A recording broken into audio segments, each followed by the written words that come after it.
चलो रे चलो रे चलो चलो रे चलो रे चलो चलो जहाजपुर। दुख नरक में है,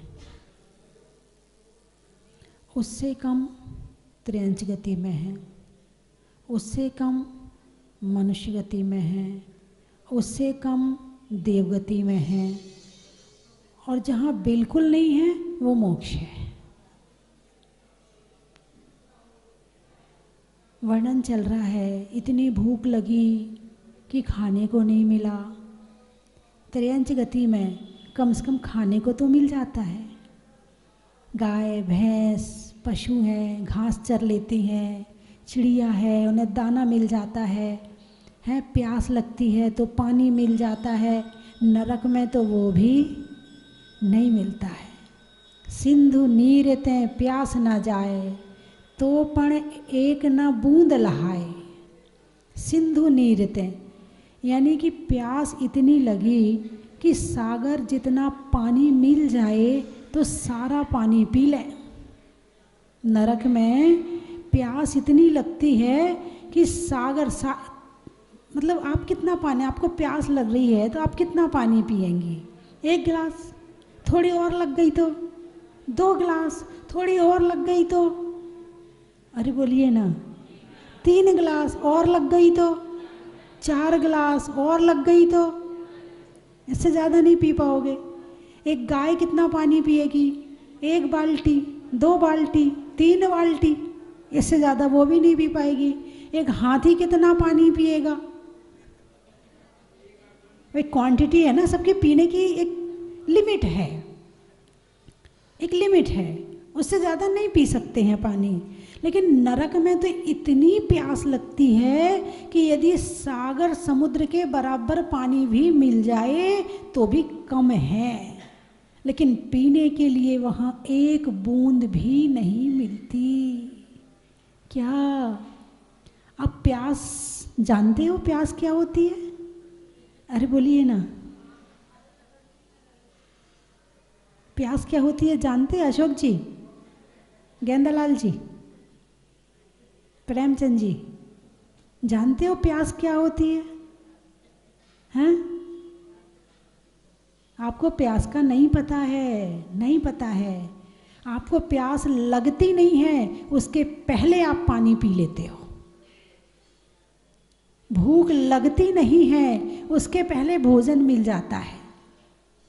भूख और प्यास अभी नहीं जानते हो आप। जिस दिन आप भूख और प्यास जान लोगे ना, उस दिन भोजन की कीमत समझ में आ जाएगी, उस दिन पानी की कीमत समझ में आ जाएगी। इतना कीमती है ये भोजन और पानी, जिसकी ज़रूरत साधुओं को भी पड़ती है, जिसकी ज़रूरत मुनिराजों को भी पड़ती है। सब कुछ छोड़ दिया मगर अभी आहार नहीं छोड़ा। क्यों नहीं छोड़ा? इस शरीर में जीने के लिए, साधना के लिए आहार की भी ज़रूरत है। लेकिन भूख नहीं जानते आप कि भूख क्या होती है और कैसे लगती है और कितनी लगती है। उपवास करते हो? अरे बोलिए ना, कौन कौन उपवास करता है? हाथ उठाकर बताओ ज़रा। अच्छा, ऐसे लोग बैठे जिन्होंने आज तक कभी उपवास नहीं किया हो? अच्छा, हाथ उठाओ जिनने आज तक एक उपवास तो किया ही है। हाथ उठाकर बताओ किस किस ने उपवास किए हैं अपनी ज़िंदगी में, कभी भी, बचपन में या कभी भी। अच्छे से हाथ उठाकर बताओ, मैं देख तो लूँ। हाँ आप, अच्छा यहाँ सभी ने किया, बहुत अच्छी बात, बहुत अच्छी बात है। अच्छा, अब कौन कौन करता है?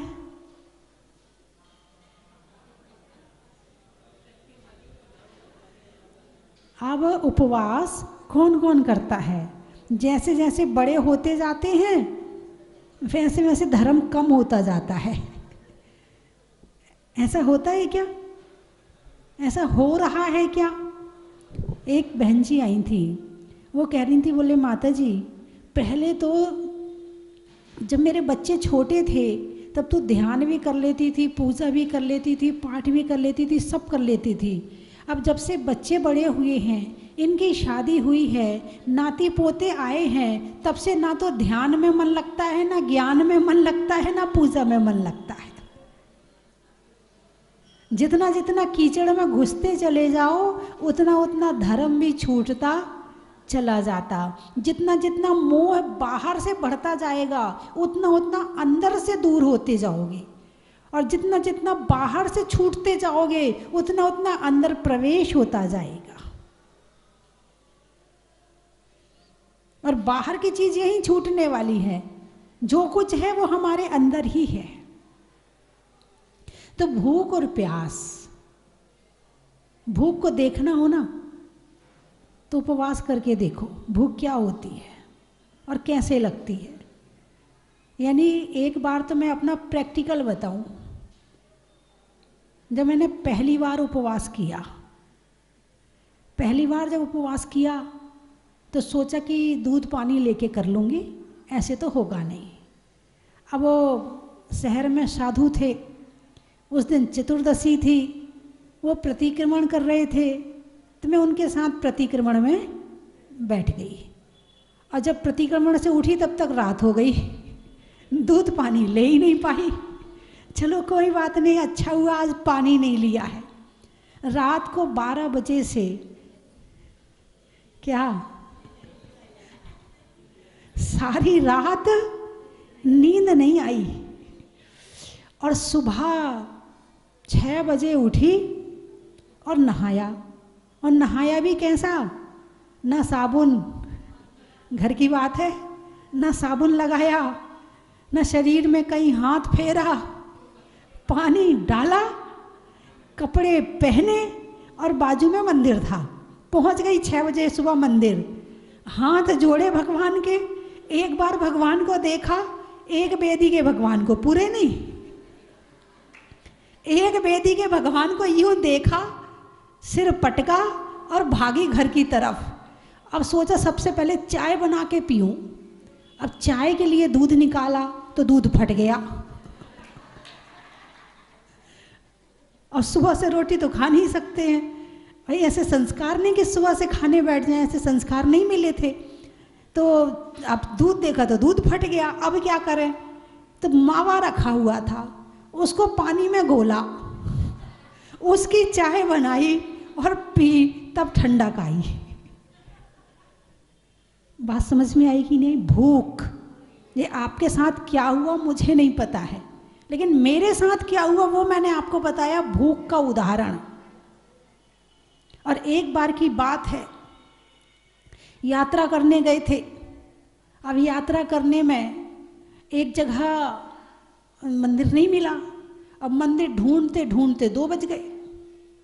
दीदी अवस्था की बात बता रही हूँ, मंदिर ढूंढते ढूंढते 2 बज गए, नहीं मिला मंदिर। हम तो रोने बैठ गए, हमें तो भूख लग रही है। भूख की बात बता रही कि यहाँ भूख लगती है, कम से कम खाने को तो मिल जाता है, कम से कम चिंता करने वाले हैं तो सही। और वहाँ तो इतनी भूख लगती है लेकिन खाने को एक दाना भी नहीं मिलता है। सुख महसूस करो आपकी, आपके पास में कितना सुख है। जब तक आप किसी के दुख को नहीं देखोगे ना, तब तक आपको अपना सुख महसूस नहीं होगा। आप बहुत सुखी हैं, बहुत सुखी हैं। आप नारकी नहीं है तो नरक संबंधी दुख नहीं है आपके पास में। आप त्रयंच नहीं है तो आपके सामने त्रयंच संबंधी दुख नहीं है। अब मनुष्य संबंधी थोड़े बहुत हैं, उन्हें इग्नोर करो, उन दुखों को थोड़ा इधर उधर करो। ठीक है, थोड़े बहुत तो सबके पास संसार में रहते ही रहते हैं तो कोई बात नहीं है। हम चिंता नहीं करेंगे, हम टेंशन नहीं करेंगे। दूर हो जाएगा तो ठीक है, नहीं हो जाएगा तो कोई बात नहीं है। हम मंदिर में ध्यान लगाएंगे, हम आत्मा में ध्यान लगाएंगे, हम समाज की सेवा करेंगे, हम भक्ति करेंगे, हम साधुओं को आहार देंगे। कम से कम इधर तो मन लगाओ अपना। यदि नरक के दुख नहीं चाहिए आगे, त्रयंच गति के दुख नहीं चाहिए आगे, तो कम से कम ध्यान तो अपनी तरफ में लगाना पड़ेगा। कम से कम आत्मा में नहीं लग रहा है तो सेवा में लगे, भक्ति में लगे, पूजा में लगे, स्वाध्याय में लगे। शुभ में तो रहो, अशुभ में तो मत जाओ। 3 तरह के भाव होते हैं, शुभ, अशुभ और शुद्ध, है ना। 3 गिलास में पानी रखा है, एक में जहर मिला हुआ, एक में चीनी मिला हुआ और एक में क्या मिला है? कुछ भी नहीं मिला है ना?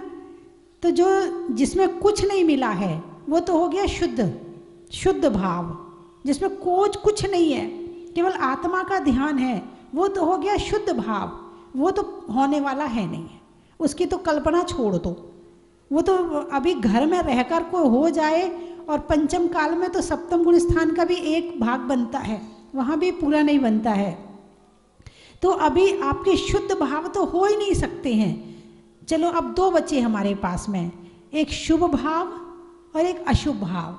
तो जो सत आवश्यक कहे हैं श्रावक के, देव पूजा, गुरु उपासना, स्वाध्याय, संयम, तप और दान, यदि इन 6 चीज में आपके विचार, आपका मन, आपका कार्य चल रहा है तो आप शुभ में हैं। इसके अलावा जहाँ भी भाव है वो सब अशुभ भाव के अंतर्गत आएगा, सारा का सारा।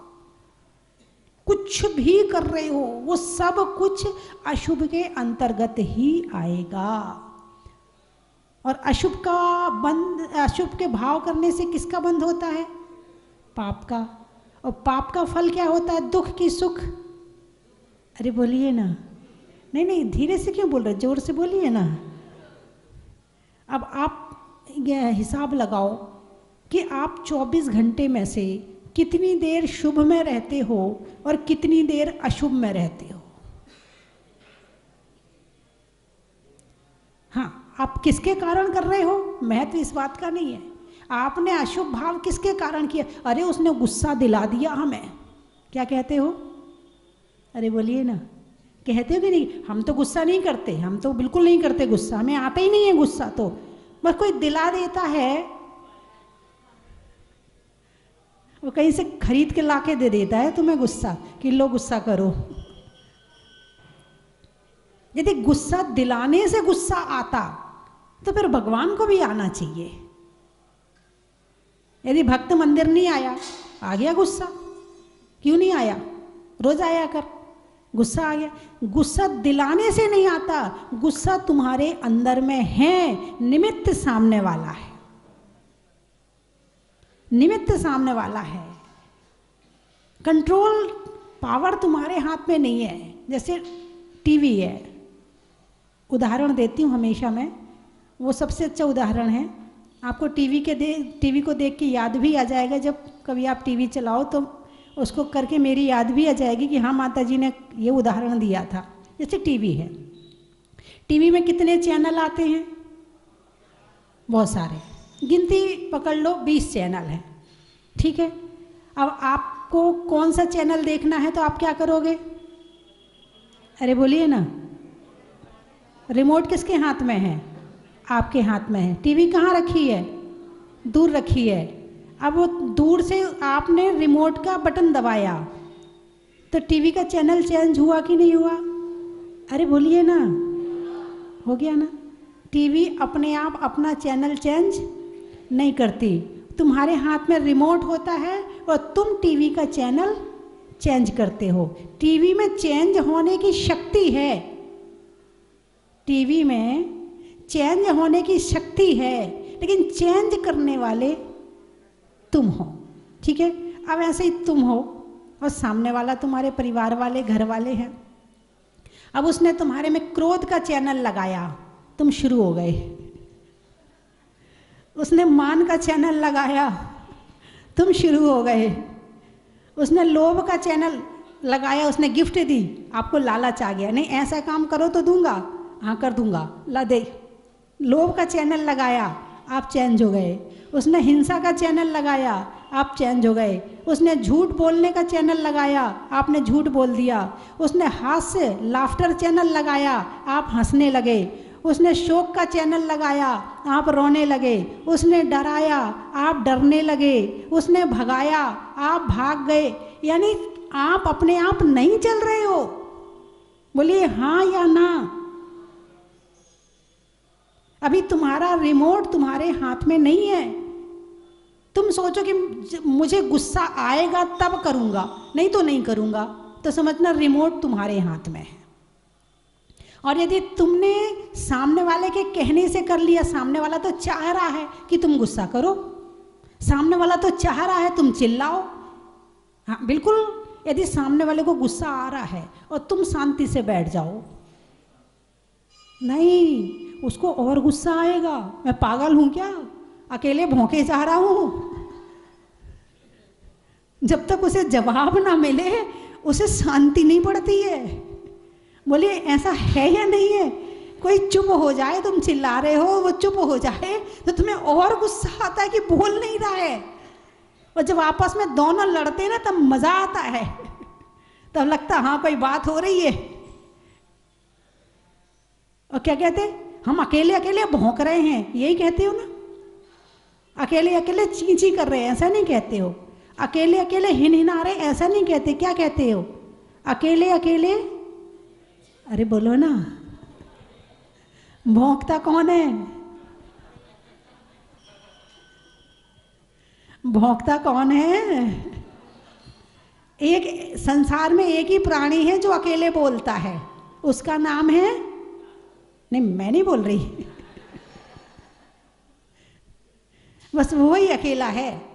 इसीलिए उसकी बात कही जाती है, अकेले अकेले भौंक रहे हो, तुम कुछ नहीं जवाब दे रहे हो, बोलो तो कुछ, हिलाओगे, पकड़ोगे, करोगे नहीं करोगे, है? तो तुम्हारा चैनल चेंज ना हो तो सामने वाले को चैन नहीं पड़ती है। तुमने कोई चुटकुला सुनाया और सामने वाला हंसा नहीं, गुस्सा आ जाता। तेरे को हंसी भी नहीं आ रही है, इतना बढ़िया चुटकुला सुनाया मैंने, गुस्सा आ जाएगा। यानी सामने वाला चाहता है कि तुम मेरे हिसाब से चलो। मैं चाहूँ तो तुम हंसो, मैं चाहूँ तो तुम रो, मैं चाहूँ तो तुम क्रोध करो, मैं चाहूँ तो तुम भयभीत हो जाओ, मैं डराऊँ तो तुम डर जाओ। कई बार होता है कोई खड़ा हो वो कोई एकदम से आके डरा देता, और नहीं डरता है ना तो उसे मज़ा नहीं आता है। करते ना हो, यूं जाके करते हैं ना, और वो ना डरे तो डरा नहीं, हाँ नहीं मैं नहीं डरा, उसको मज़ा नहीं आया। और तुम डर जाते ऐसे कर देते तो उसको मज़ा आ जाता। ऐसे ही है ना। तो अपना रिमोट अपने हाथ में, गुस्सा आएगा तो करेंगे, नहीं आएगा तो नहीं करेंगे। सामने वाले ने कुछ कहा तुम शुरू हो गए, तो सामने वाला चाह रहा है कि तुम ऐसा करो और तुमने कर दिया। और ये सारी शक्तियां प्रकट होती हैं मौन रहने से, कि हमें अपना चैनल चेंज करना है या नहीं करना है। मौन रहने के बाद में बहुत कुछ मिलता है, बहुत कुछ मिलता है। जब तक वो आदान प्रदान चलता रहेगा तो मन केवल उसी में लगा रहेगा। जब मौन होते हैं तब संसार की चीज़ें दिखती हैं कि क्या चीज़ क्या है, कौन क्या कर रहा है, वो क्या कर रहा है और उसको क्या करना चाहिए, मैं क्या कर रहा हूँ और मुझे क्या करना चाहिए। हम आँख खोलते ही सामने वाले पे विचार करना शुरू कर देते, नहीं मुझे जो विचार करना मैं वो ही विचार करूँगा, मुझे जो सोचना है मैं वो ही सोचूंगा, मैं तेरे हिसाब से नहीं सोचूंगा। तो समझना तुम्हारा रिमोट तुम्हारे हाथ में है। और जब तक हमारा रिमोट हमारे हाथ में नहीं आएगा तब तक धर्म नहीं हो पाएगा। हाँ, घर वालों के हिसाब से तो तुम्हारा रिमोट चलता है, यदि मैं तुम्हारा चेंज करना चाहूँ तो बड़ी मुश्किल पड़ती, बड़ा टाइट बटन है इसका, तो कितना दबाते रहो तो भी चेंज नहीं होते हो। मैं कहूँगी विधान में बैठना है, देखेंगे घर वाले हैं ना, रोटी भी बनानी है, ये भी करना, चेंज ही नहीं होता। वो चेंज होगा तो घर वालों से होगा। अरे बोलिए ना, हैं? घर वालों की पकड़ बड़ी मजबूत है तुम्हारे लिए, तुम घर वालों की गिरफ्त में हो। घर को भी जेल कहा है, घर कारागृह बनिता बेड़ी, परिजन है रखवाले, है कि नहीं है?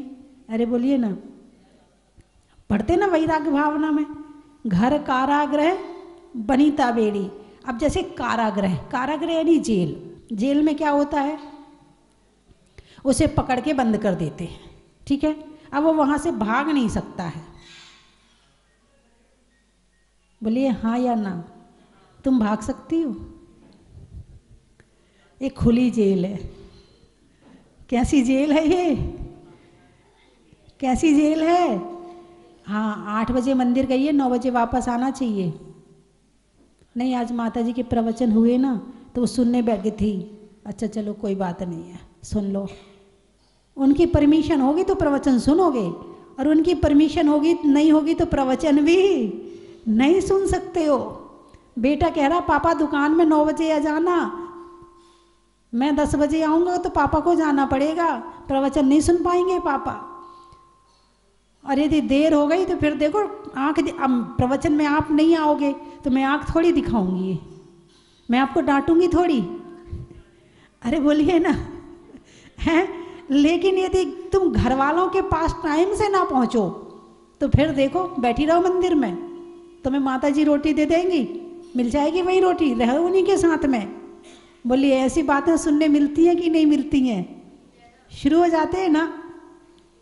तो घर कारागृह, घर जेल है, खुली जेल है, तुम भाग नहीं सकते हो, ठीक है। और जो वो जेल होती है उसमें भी हथकड़ियाँ पहनाई जाती हैं, तो आप लोगों ने हथकड़ियाँ पहनी कि नहीं पहनी? अरे बोलिए ना, जरा हाथ दिखाना अपने अपने, किसके हाथ में हथकड़ी नहीं है? वो तो लोहे की होती है, तुम सोने की पहनती हो और खरीद खरीद के पहनती हो। इसलिए आजकल की लड़कियों ने पहनना छोड़ दिया, ना वो बिंदी लगाती हैं, ना वो मांग भरती हैं, ना वो बिछड़ी पहनती हैं और ना वो कड़ा पहनती हैं, वो स्वतंत्र हैं। अब तुम मेरे लिए कुछ पहनो, ये भाई कहते कि भाई सुहागन की निशानी थी, सुहाग की निशानी होती है। अच्छा तो मैं ही उनके सुहाग की निशानी रखूं, उनको भी तो मेरे लिए रखना चाहिए। जब वो मेरे लिए नहीं रखते तो मैं उनके लिए क्यों रखूं? बदले की भावना, जहाँ बदले की भावना आ गई वहाँ समर्पण खत्म, और जहाँ समर्पण खत्म वहाँ अहंकार शुरू, और जहाँ अहंकार शुरू वहाँ लड़ाई शुरू, और जहाँ लड़ाई शुरू वहाँ साथ में नहीं रह सकते।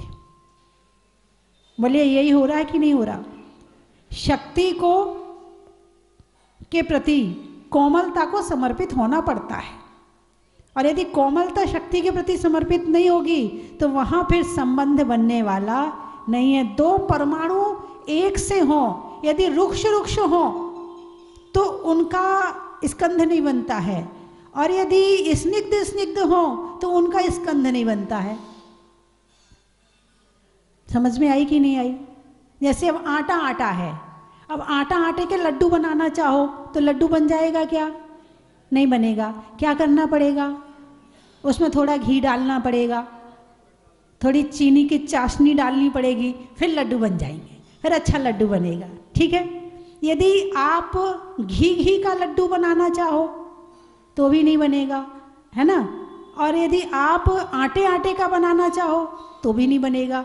ऐसे ही दो चीज बराबर की, टक्कर की, एक साथ जुड़ नहीं सकती है, कहने का मतलब ये है। और यहाँ लाइफ पार्टनर बन रहे हैं आजकल। क्या बन रहे हैं? पार्टनर का मतलब बराबरी का। लेकिन गृहस्थी बराबरी में नहीं चलती है, गृहस्थी समर्पण से चलती है, गृहस्थी प्रेम से चलती है। और जहाँ समर्पण है, प्रेम है, वहाँ शांति है। और जहाँ टक्कर है, अब टक्कर में क्या होता वो तो आप देख लो। दो चलते हुए आदमी टकरा जाएं तो कितनी चोट लगती है। दो दौड़ते हुए आदमी टकराएं तो कितनी चोट लगेगी। दो साइकिल वाले टकराएं तो कितनी चोट लगेगी। दो स्कूटर वाले टकराएं तो कितनी चोट लगेगी। दो गाड़ी वाले टकराएं तो कितनी चोट लगेगी। दो ट्रक वाले टकराएं तो कितनी लगेगी। और दो हवाई जहाज टकराए, कुछ नहीं बचेगा। और आजकल जो अहंकार की टक्कर है ना, वो बहुत बड़ी वाली है। तू कमा रहा है तो मैं भी कमा रही हूँ, तेरे से कम नहीं हूँ मैं। चल मैं कमा नहीं रही हूँ, घर तो चला रही हूँ ना। तू दुकान चला रहा है, मैं घर चला रही, बात बराबर है, कोई कम नहीं है। ऐसा हो रहा है कि नहीं हो रहा है? हैं? पति पत्नी में झगड़ा हो रहा है कि नहीं हो रहा? हर पति पत्नी पति के सामने तनी तनी, पत्नी जो पति पर रहे तनी तनी, वो पत्नी, यही तो कहते हैं। हाँ? और आजकल कहते हैं हस्बैंड, जो हंस हंस कर जिसका बजाया जाए। उसे कहते हैं, नहीं नहीं मैं नहीं कह रही, ये तो शब्द कह रहा है, अर्थ निकल रहा है इसका, है ना, ये अर्थ निकल रहा है ना, जो पति पर रहे तनी तनी। अब जहाँ हंस कर बजाया जाए बैंड, अब वहाँ पर क्या रहेगा बताइए मुझे। बैंड बजा कर लेने जाते, फिर हंस के बैंड बजाते, बैंड बजा के तो लेने जाते हो पत्नी को, बिना बैंड के जाते हैं क्या? अरे बोलिए ना, बढ़िया वाला आगरा का आना चाहिए, दिल्ली वाला बैंड आना चाहिए, हैं, फिर तुम्हारा बैंड बजता है। घर गृहस्थी भी बड़े प्रेम, समर्पण, बड़ी समझदारी से चलती है।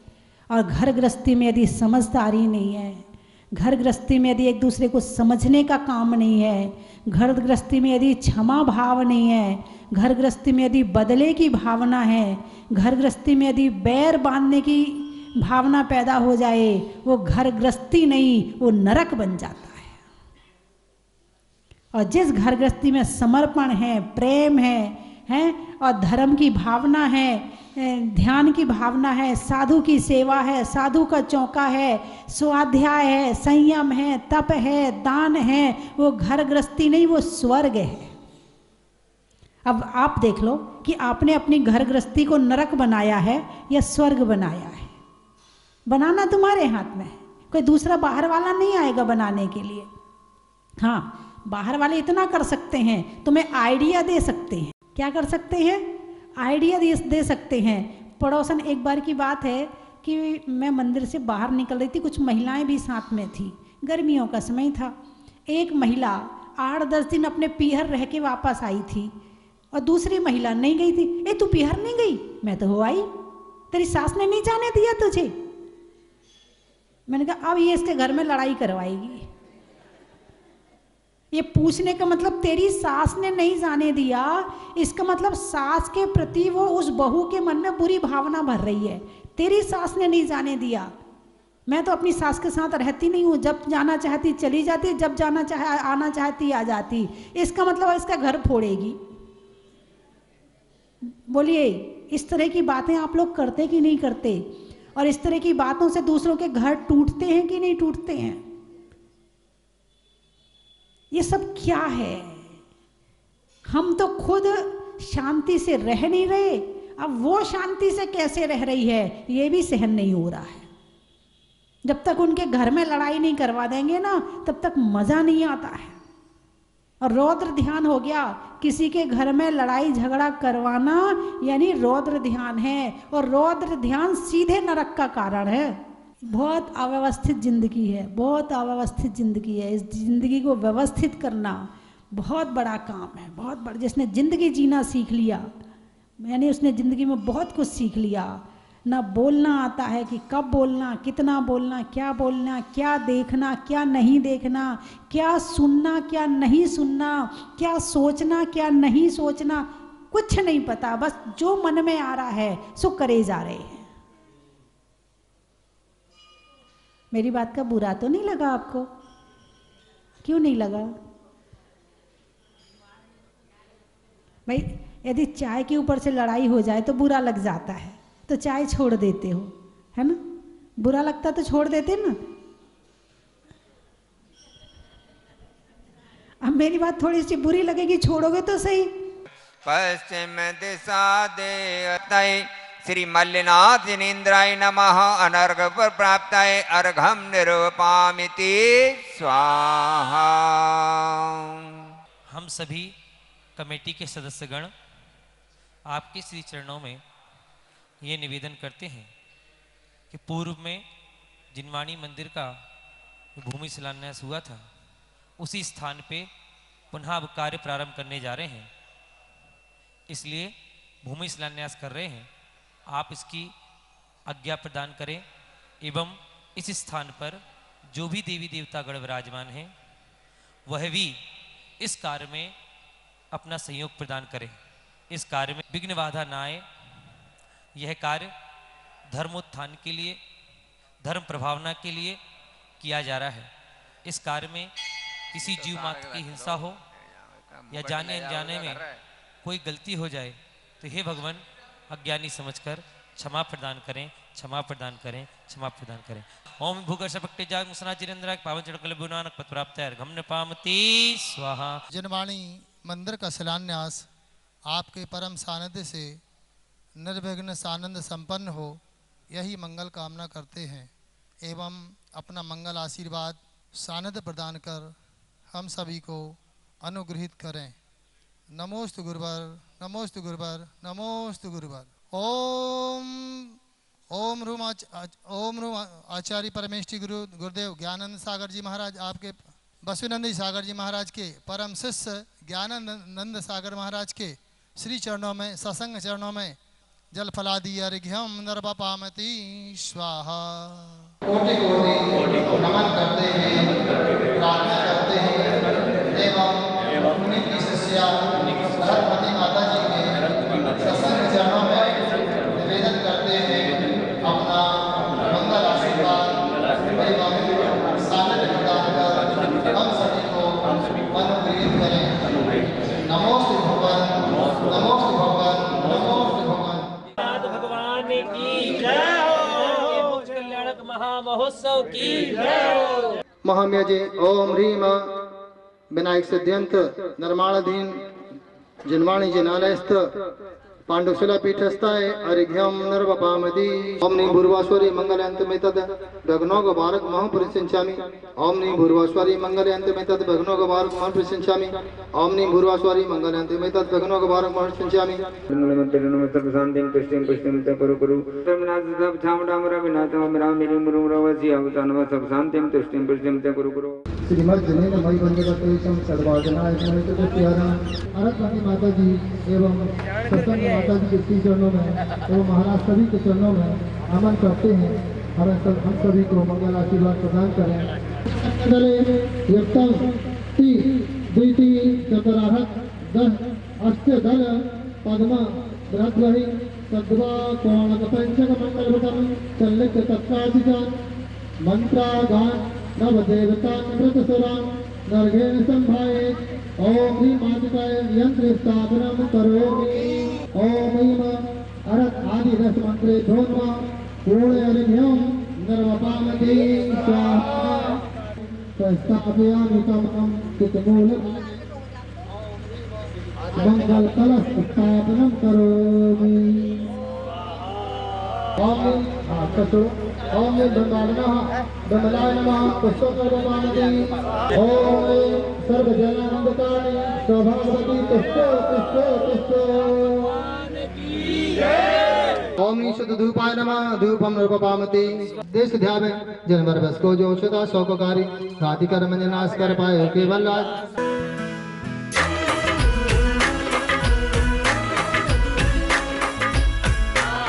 चन की थाल को सजाओ रे आज, रत्नों की थाल को भर लाओ रे आज।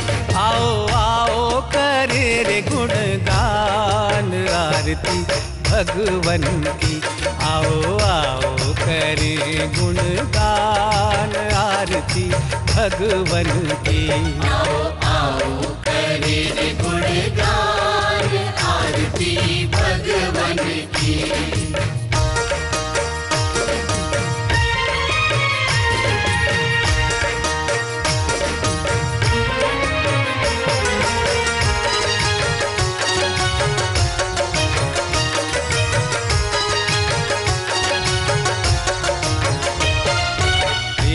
सुमित्र के राज दुलारे, माँ पद्मा जी के नैनों के तारे।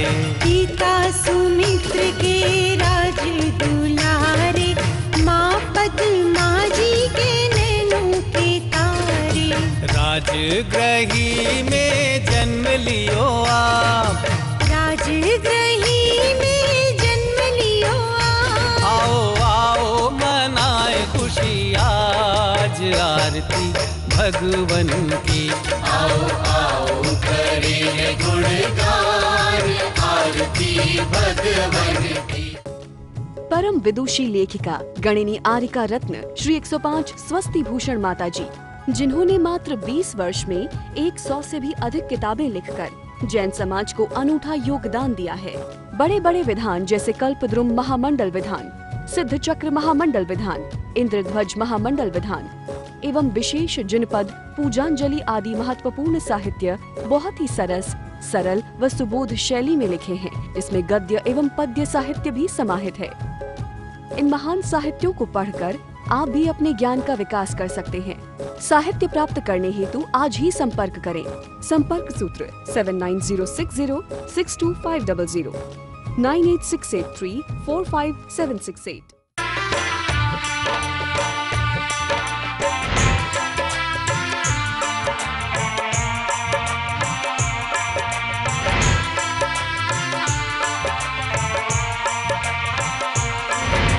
चलो रे चलो रे चलो चलो रे चलो रे चलो चलो जहाजपुर।